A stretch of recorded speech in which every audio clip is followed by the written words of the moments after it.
look at his watch to know he was 10 minutes early. Being late to a meeting with the commander-in-chief of the combined fleet was inconceivable. Both men saluted. "Hey," they said in unison.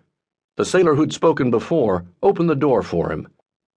Admiral Isoroku Yamamoto worked at a plain pine desk, nothing like the ornate wooden dreadnought in King David Kalakaua's library on the second floor of the palace, the one General Yamashita used.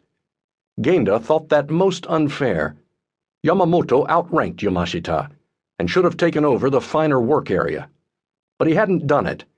He was in Hawaii only temporarily and hadn't wanted to displace the permanent garrison commander. Yamamoto got to his feet as Genda walked in. They exchanged bows. Yamamoto was only slightly taller than Genda, but had a wrestler's stocky, wide-shouldered body. Sit down, he said now. "How are you feeling? Better, I hope. You look stronger than you did, and you have more color, too." "I'm much improved, sir. Thank you," Genda said, as he did sit. He had had pneumonia when the Japanese Navy squared off against the U.S. forces trying to retake Hawaii. Despite the illness, he'd come up from Akagi's sickbay to the bridge to do what he could to help the Japanese carriers against their American opposite numbers. He didn't take credit for the victory, but he'd taken part in it. More than a month after the fight, he was starting to feel like his old self, though he hadn't got there yet. "Glad to hear it. I was worried about you," Yamamoto said with gruff affection. Genda inclined his head. Most of a generation younger than the admiral, he was Yamamoto's protege. He had planned the biggest part of the Pearl Harbor operation and the invasion of Hawaii. He had planned them, and Yamamoto had rammed the plans through, turning them into reality. And now, they were meeting in the basement of Iolani Palace. "The Americans have been very quiet since we stopped them," Genda remarked. "Hi," Yamamoto nodded. "I think they will stay quiet a while longer, too. I'm going to take this opportunity to go back to Japan. Now that Hawaii is settled for the time being, we have to talk with the army about what to do next. Australia, India, and of course, they'll want to take another bite out of China, and they'll expect our help with that." "So they will," Genda agreed. The Americans had offered to keep selling oil and scrap metal to Japan if she got out of China.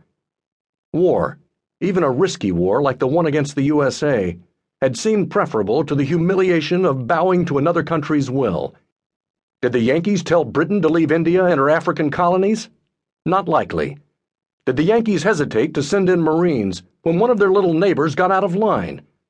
That was even less likely. But they thought they could order Japan around.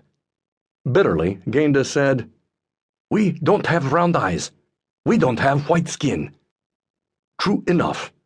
Yamamoto nodded again, following Genda's train of thought. "But we've shown the world that that doesn't matter." He set both hands on the cheap pine desk. As a young officer, he had lost the first two fingers of his left hand at the Battle of Tsushima in the Russo-Japanese War. He'd lost two fingers, but the Russians lost most of the fleet that sailed halfway around the world to meet the Japanese. And they lost the war.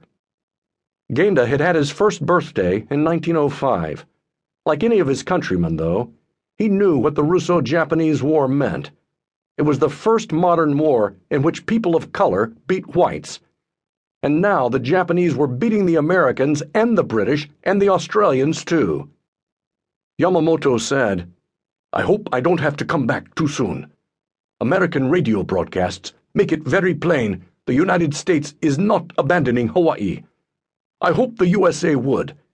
I hoped our victories would make them see they could not win, and so make peace. But that hasn't happened. Karma, nay? They have more people and more resources and more factories, many more than we do. My guess is that they will try to bring all of them into play. That will take some time."